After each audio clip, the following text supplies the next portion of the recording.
Hi all, welcome to the video. This is Fundamentals in 5 minutes, where I take a topic relevant to startup founders and challenge myself to summarize it in 5 minutes or less. Today's video is a more serious topic, but still an incredibly important one for founders to understand. Today we're discussing burnout, what it is, the signs and symptoms, risk factors and prevention strategies, all important stuff for founders to consider. I am taking on quite a bit here. Can I get it all in under 5 minutes? You'll need to watch to the end to find out.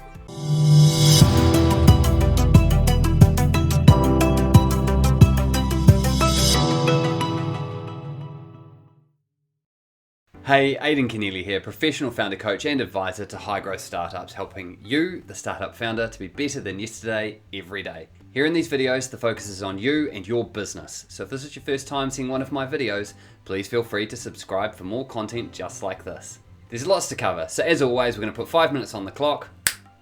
There it is, and let's get into it. First up, what is burnout?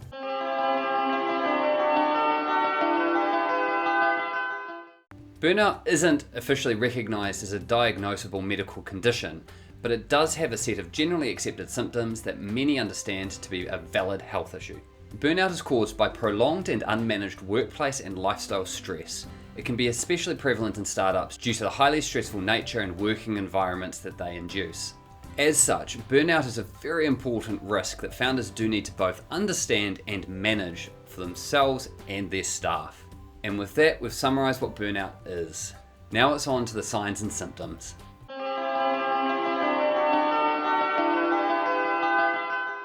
Burnout can look and feel quite different from individual to individual. This is why it's important to understand both the depth and range of what burnout can be and how it can manifest. In broad terms, burnout symptoms can be categorised into 4 specific headings.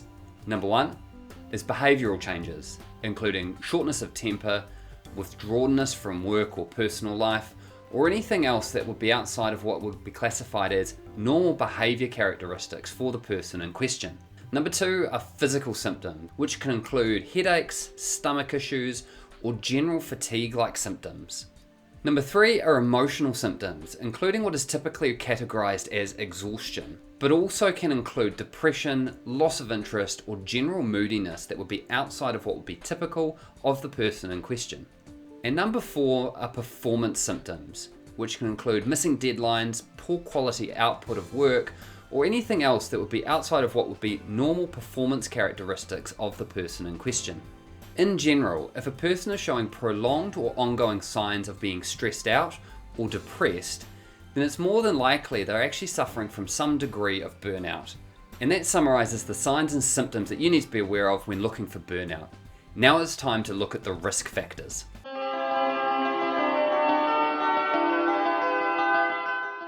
There are 5 key risk factors that need to be considered when managing burnout risk. These are, number 1, unreasonable time pressures to complete tasks. This is especially important to manage in startup environments where the pressure to do more with less is often an ongoing factor to manage. Number 2 is poor communication and support from management. Staff that aren't supported in their work by management can often impose expectations and worry upon themselves that lead to stress-related burnout. Number 3 is lack of role clarity. Not knowing what to do or having the goalposts continually shifted can result in employee frustration and exhaustion. Undefined roles or expectations that people can take on a broad range of skills is often a feature, not a bug, of many startup jobs, but it is something to be aware of that lack of role clarity can lead to burnout. Number 4 is unmanageable workloads. The best staff will put themselves out to achieve what is set out, which can lead to helplessness and frustration if left unmanaged. And finally, number 5 is unfair treatment of your staff. Employees that feel they aren't treated fairly are more likely to experience frustration and disillusionment. Perceived unfair treatment may go unreported to management and can be a hard thing to manage in larger teams. These 5 risk factors shouldn't be viewed in isolation, as individuals are likely to experience aspects of all of the above in combination with each other. And that wraps up the risk factors for burnout. Now on to the most important part, which is prevention and treatment.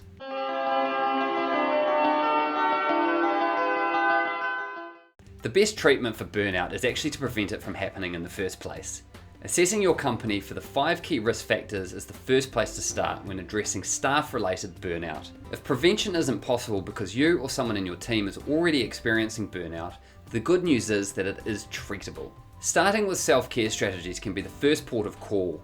This includes eating a balanced diet, limiting alcohol and caffeine consumption, and adopting good exercise and sleep habits.